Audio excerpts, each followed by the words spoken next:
Okay, in the last section, 7.4, we're talking about other dating methods.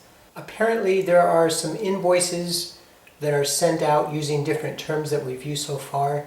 So in other words, you might see something that says end of the month. You might see something that says Proximo, or an abbreviation of EOM and Prox, right?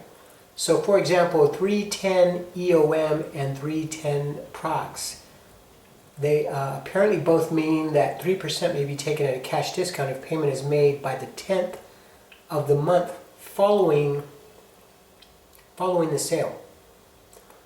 The 10 days are counted from the end of the month in which the invoice is dated. For example, let's say, if an invoice is dated July 14th,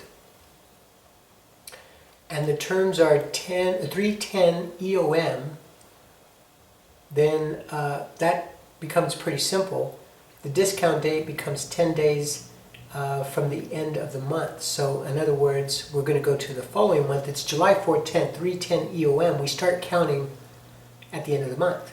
So now it's 10, so it's going to be 10, it's going to be August 10th. So 10 days into the following month will be the discount date. Now there can be situations, so let's see,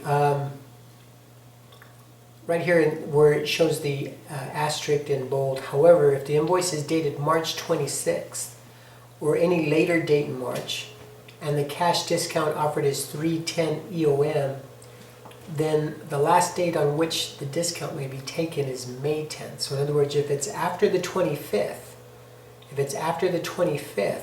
then essentially you're going to move, and it's after the 25th. If it's on the 25th, you're good to go. But if it's after the 25th of the month, then you're going to end up pushing it 1 month out. So in this case, instead of being, you would say March 26th, and the month would be end of March, and start counting, that would be April 10th. But because it's within 4 or 5 days of the end of the month, then that's going to push it to the next month. So in this case, this example here, March 26th will push it to May 10th. All right, so we take a look at a couple of these examples. If an invoice for Oster is dated June 10th with the terms 320 EOM, find the final date on which the cash discount may be taken and the net payment date. The discount date, well, if it's June 10th and it's 320 EOM, so we're talking about 20 days after the end of the month. It's June, so we're going to jump over to the next month, which will be July, and then we're going to count 20. So the discount date is taken on the July 20th. Now, the practice is, when we're trying to figure out what the net payment date is, in other words, when you have to make the bill, then you're just going to add 20 days to the end of that discount date. So since it's July 20th, then we're going to add another 20 days to that, to the end of that. And when we add 20 days to July 20th, well, that's going to take us to August 9th. Now you can start on July 20th and just count 20 days, you'll end up on August 9th. Or you can remember that there's 31 days in July. So there's 31 days in July, and you started on July 20th. So 31 minus 20 gives you 11. So you have 11 days used up in July. Well, you're going to be needing 20 days. You've used up 11. So now you're going to go 9 days into the following month, and that would be August 9th. Okay, the next one, find the amount due on an invoice of $782 for Black & Decker Belgian waffle makers dated August 3rd if the terms are 110 Prox and the invoice is paid on September 4th. You can pause it now, go ahead and see if you can figure it out. Okay, so the solution, you'll take the discount, may be taken up to 10 days after the end of the month. It said 1%, 10 Prox. Prox is like end of the month. We're dated August 3rd, so we're looking at September. It's dated August 3rd, so we're looking at September 10th. That's 10 days into the following month. So if we make a payment before that, we're going to take a 1% discount. And now we'll go back to what we learned in previous sections. We'll take the 1% discount off 782, and actually what I would do is change that to a complement. So I would take 0.99 multiplied by 782, and you're going to get $774.18.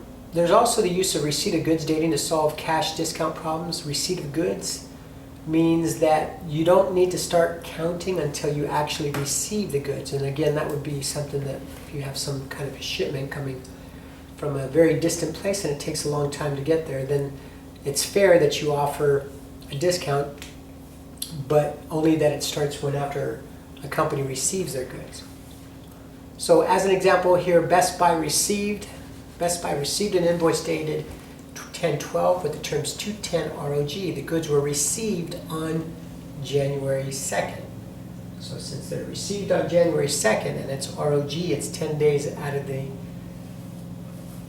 10 ROG, it's going to be 10 days after the receipt of goods. So January 2nd plus the 10 days puts us at January 12th. So if you want to take the discount, the 2% discount, you're going to have to pay it by the 12th. Otherwise, we're going to add 20 days to that, and 20 days is going to get us all the way to February 1st. Check your calendars. Find the amount on a FedEx invoice for $285 with the terms of 310 ROG. The invoice is dated June 8th. Goods are received on June 18th, and the invoice is paid on June 30th. All right, the solution? Well, first of all, we've got to figure out when the receipt of goods was, or how many days did it fall within the discount term. So invoice was 205, terms of 310 ROG. The invoice is dated June 8th. The goods were received on the 18th. Well, because it's ROG, we're going to count from June 18th, and it's 10 days. So 10 days from June 28th is going to put us at, 10 days from June 18th is going to put us at June 28th. All right? So we can take a discount if we pay it by the 28th. Well, it looks like the invoice was not paid until June 30th. Therefore, no discount. The amount due is $285. It appears that some companies offer what's called extra days as well. So you might get 210.50 extra, or 210.50 EX, or 210.50X. And what that would mean is that it allows a 2% cash discount if the invoice is paid within 10 plus 50 days, which equals 60. 10, which is kind of the standard, plus 50, that would be 60. All right? Pretty straightforward, but that means we have to be better at counting days. So an invoice for several drones is dated November 23rd, and the terms are 210.50EX. So that's essentially 60 days from the 23rd. Well, how do we come up with that? Well, there's 7 days remaining in November, plus 31 in December. Well, 7 plus the 31 gives us 38 days so far. And we have 60 days to go. So if we have 60 days, that means there's 22 more days. So we're going to end up on January 22nd. Now, from there, we add another 20 days to that. Just standard. If they don't give you the net, then you're just going to add 20 days to the end. That's just the way things are done. You'll add 20 days, and so that would put us to February 11th. All right, that's really the same kind of a problem again. Working out the numbers, only this time you have to figure out the actual discount. And once you've got the discount, then you got it. So the bigger challenge should be this one. What happens when a company actually gives a partial payment?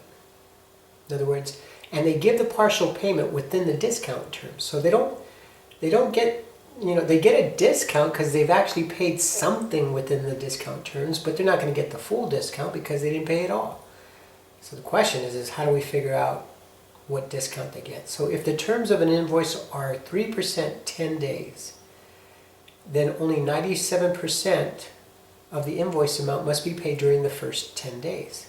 You guys got that? You're going to figure the complement. 97% is going to be due within the first 10 days if they're going to pay it within 10 days.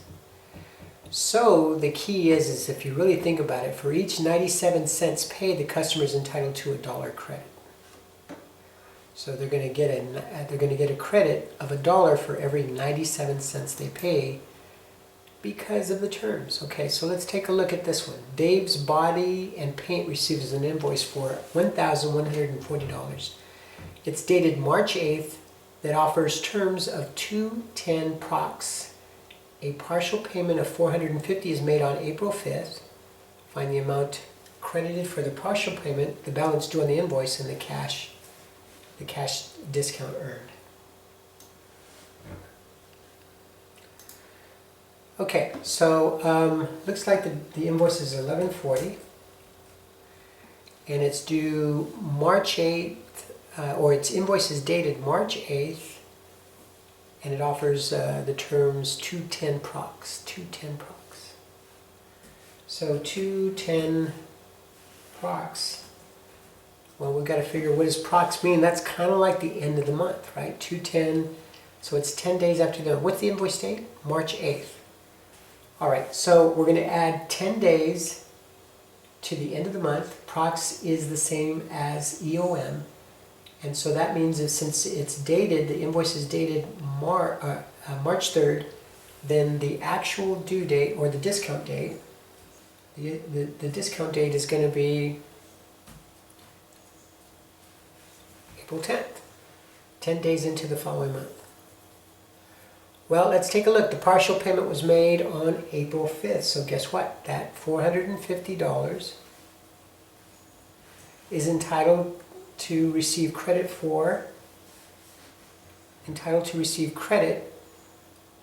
based upon the terms, and the terms are 210. Now what that means is that I get a 2% discount. That means that for every dollar I pay, or for every 98 cents I pay, I should get $1 credit. Well, how do we do that? Well, we know we take the complement, so the complement of 2% is equal to 98% or 0.98. You guys got that? And then this becomes a division problem.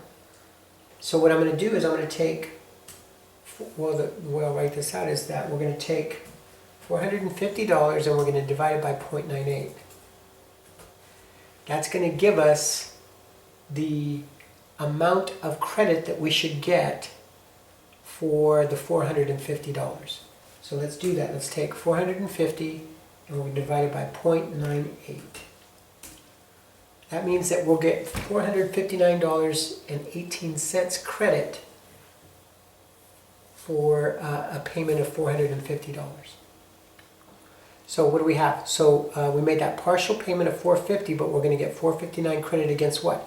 $11.40. So we'll take $11.40 and we're going to subtract from that less the credit that we're going to get. We're going to get 459.18.